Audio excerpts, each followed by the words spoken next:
11th mathematics students, इस video में straight line के लिए मैं अति महत्वपूर्ण दो बातें बताने जा रहा हूं जो बड़े बड़े क्वेश्चंस करने में काम आती है।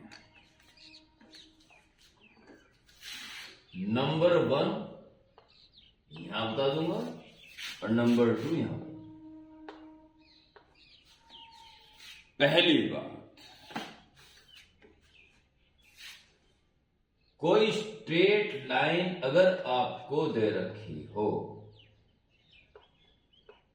ax plus by plus c equal to 0 और हमें निकालनी हो इसके पैरेलल कोई another line,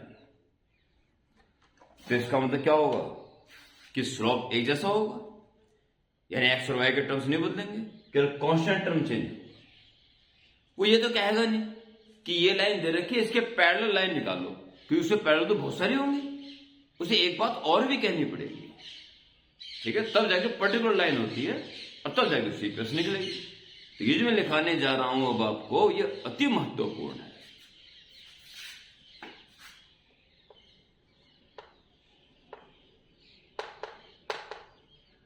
equation of A line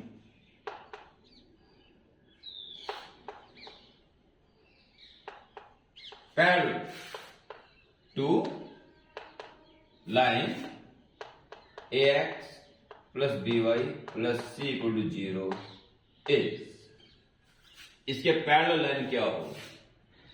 इसके पैरेलल लाइन क्या होगी?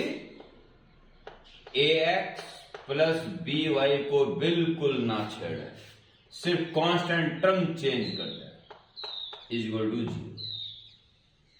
अब आप कहोगे कांस्टेंट टर्म कैसे निकलेगा? वो दूसरी बात बोलेगा कि इस लाइन के पैरेलल स्ट्रेट लाइन निकालें और वो इस पॉइंट से जानी चाहिए, तो पॉइंट को सेटिस्फाई करेगा, तब लैम्डा भी निकल जाएगा। अभी तक लैम्डा चाहे 1 रखो, 2 रखो, 10 रखो, -5 रखो, कुछ भी रखो, जितनी भी अलग अलग लाइन निकलेंगी होंगी सारी इसके पैरेलल, ठीक है। पर जब कुछ पर्टिकुलरिटी आ जाएगी तो फिर लैम्डा भी पर्टिकुलर आ जाएगा उसके लिए, ठीक।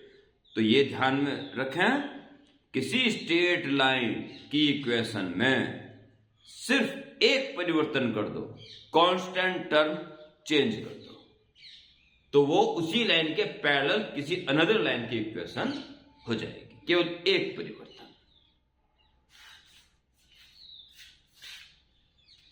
नंबर 2, इसके पैरेलल लाइन की इक्वेशन क्या होगी? ax plus by plus lambda equal to 0, ठीक। अब आपके पास एक लाइन दी हुई है उसने, same ax plus by plus c equal to 0, और वो कह रहा है इसके परपेंडिकुलर किसी लाइन की इक्वेशन निकालो। अब परपेंडिकुलर बहुत सारी होंगी, इसलिए केवल ये नहीं कह सकता कि इस लाइन की परपेंडिकुलर लाइन निकालो, वो ये कहेगा इस लाइन के परपेंडिकुलर होनी चाहिए और इस पॉइंट से जानी चाहिए, या कुछ और कहेगा, ठीक है। तो ये भी अति महत्वपूर्ण है, इसमें 3 परिवर्तन करने होते हैं।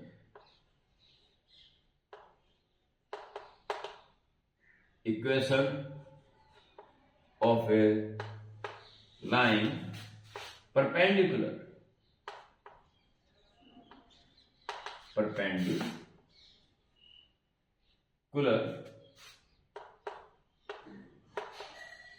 to line ax plus by plus c equal to 0 is,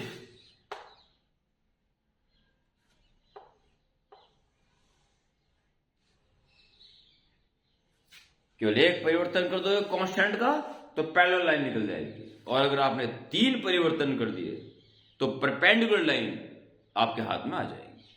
वे 3 परिवर्तन क्या हों? देखिए, पहला परिवर्तन, x और y के कोएफिशिएंट को आपस में बदल दो, b x के साथ आ जाएगा और a y के साथ। पहला परिवर्तन, एक्स और वाई के कोएफिशिएंट्स इंटरचेंज कर दो।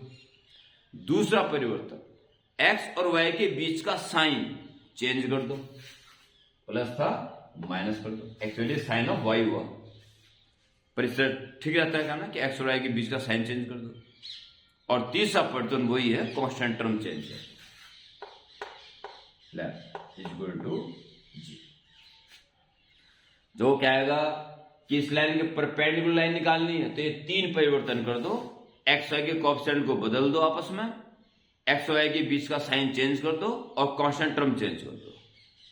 अब लैम्डा की वैल्यू चाहे 1 रखो, 5 रखो, -10 रखो, कुछ भी रखो, जितनी भी अलग अलग लाइन आएंगी निश्चित रूप से वो गिवन लाइन के परपेंडिकुलर तो आएंगी ही आएंगी। पर जो ये कहेगा कि इसके परपेंडिकुलर होने के साथ साथ एक और कंडीशन भी पूरी होनी चाहिए, तो फिर लैम्डा भी उसके लिए पर्टिकुलर निकल जाएगा। ठीक है, तो ये दो इंपॉर्टेंट पॉइंट्स आज आपको इस छोटी सी वीडियो में बता दिए गए हैं।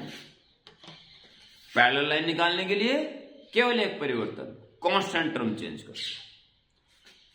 परपेंडिकुलर लाइन निकालने के लिए तीन परिवर्तन, एक्स वाई के कोएफिशिएंट इंटरचेंज, एक्स और वाई के बीच का sign change and constant term change. Okay.